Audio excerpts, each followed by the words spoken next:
नमस्कार दोस्तों, मैं Harpal Singh SB news India से।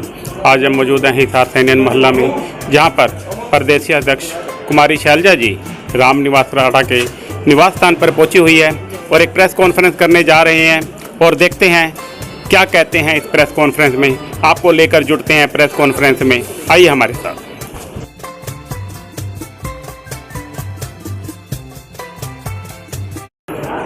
आप लोग देख ही रहे हैं कि किस तरह से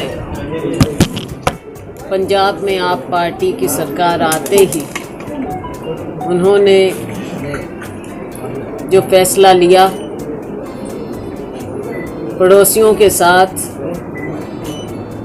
सौहार्दपूर्ण बात करने की बजाय बनते ही उन्होंने फ़र्क पैदा करने की कोशिश की और पंजाब के लोगों के साथ नाइंसाफ़ी शुरू हो गई। पंजाब के लोगों को आप पार्टी ने बहुत से वायदे किए, लेकिन जब सत्ता पर बैठे तो इन्हें एहसास हुआ कि जितने वायदे किए वो पूरे नहीं किए जा सकते। सबसे पहले पहुँचे माननीय प्रधानमंत्री जी के दरबार में और खाली हाथ वापस आए। सोचा लोगों को क्या जवाब देंगे, तो ध्यान बांटने के लिए चंडीगढ़ का मामला बिना किसी बात के विधानसभा में लाकर प्रस्ताव पारित कर दिया।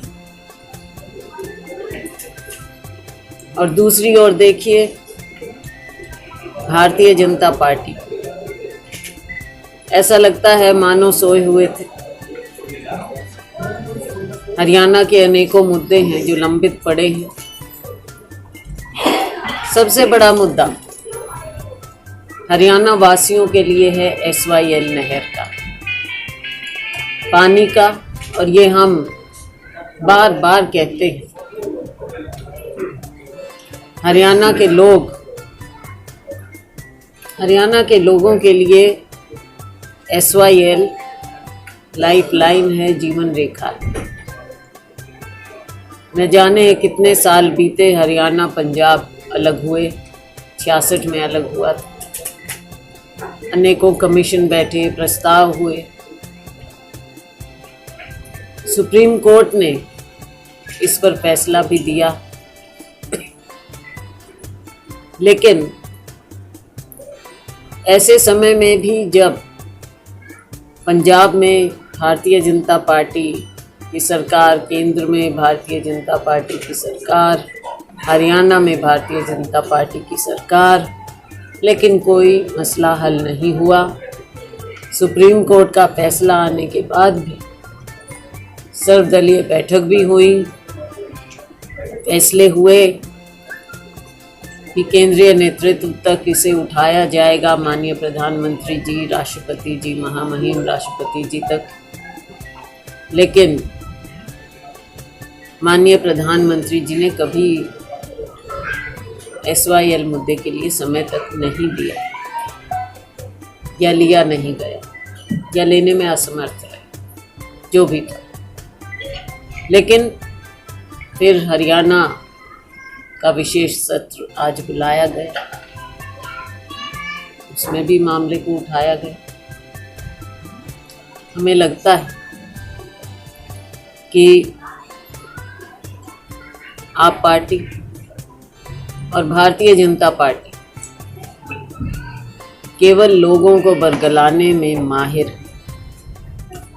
हल निकाला नहीं जाता। चुनाव आते हैं, कुछ मुद्दे बन जाते हैं और बाद में उन्हें ठंडे बस्ते में डाल दिया जाता है। यही इन सब मुद्दों का हश्र हुआ है, चाहे चंडीगढ़ की बात हो, चाहे हिंदी भाषी क्षेत्रों की बात हो, चाहे सबसे बड़ा SYL का मुद्दा हो। एक बार फिर प्रस्ताव पारित हुए। देखने वाली बात यह है कि क्या फिर से इसी तरह से हरियाणा के लोगों के सामने बरगलाने वाली बात चलती रहेंगी या इन मुद्दों का कोई हल भी निकलेगा, वक्त बताएगा। लेकिन हम हरियाणा कांग्रेस की ओर से कह सकते हैं कि हम हरियाणा वासियों के लिए जो इंसाफ हमारे साथ होना चाहिए, हम हरियाणा वासियों की आवाज़ बनते रहेंगे और इन मुद्दों को और असलियत को लोगों के सामने ले जाते रहेंगे। कल हमने चंडीगढ़ में पार्टी की मीटिंग की, आज कल दिल्ली में विधायक दल की भी मीटिंग हुई। आज कांग्रेस पार्टी में अपनी बातें भी रखी विधानसभा में। आने वाले समय में हम हर डिस्ट्रिक्ट में कांग्रेस जन प्रेस कॉन्फ्रेंस करेंगे। इन मुद्दों को मीडिया के माध्यम से लोगों तक पहुंचाएंगे। राज्यपाल महोदय से भी टाइम लिया जाएगा, ऊपर भी प्रयास किया जाएगा। अनुभव बहुत अच्छा नहीं है, लेकिन हम लोगों तक ज़रूर जाएंगे। सरकार से अनुभव हमारा और उम्मीद बहुत ज़्यादा नहीं हम रखते। आने वाले समय में और भी जो हमें लोगों तक जाकर समय सब बातें तय करते हुए, स्थिति देखते हुए, तय करते हुए हम पदयात्राएं भी रखेंगे। उसका फैसला बाद में लेंगे, लेकिन लोगों तक असलियत कांग्रेस पार्टी पहुंचाएगी। साथ में एक और अहम मुद्दा है, बहुत बड़ा आज के दिन जो समस्या है आम लोगों को, आम जनमानस को, हर नागरिक को जो प्रभावित कर रही है, वो है महंगाई की मार। 5 राज्यों में चुनाव हुए और उसी समय राहुल गांधी जी ने आगाह किया था कि चुनाव खत्म होते ही आप देखना कि फिर से किस तरह से पेट्रोल, डीजल, एलपीजी की कीमतें बढ़ाई जाएंगी। और वही हुआ। दिन ब दिन कीमतें आसमान को छू रही हैं और जैसे जैसे पेट्रोल, डीजल, एलपीजी और दूसरी चीज़ों की कीमतें बढ़ रही हैं, उसका सीधा बोझ आम जनता पर पड़ रहा है। कामकाज ठप होते जाएंगे। ये फिर कोई ना कोई बात ऐसी करते हैं जिससे ध्यान भटके, असली मुद्दों पर ना आए। बेरोजगारी में फिर हरियाणा अव्वल। भविष्य हमारे युवाओं का अंधकार में।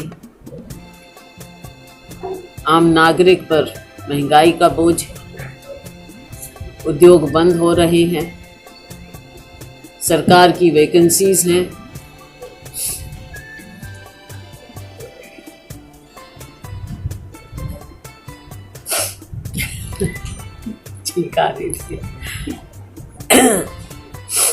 सरकार की वैकेंसीज हैं जो भरी नहीं जा रही हैं।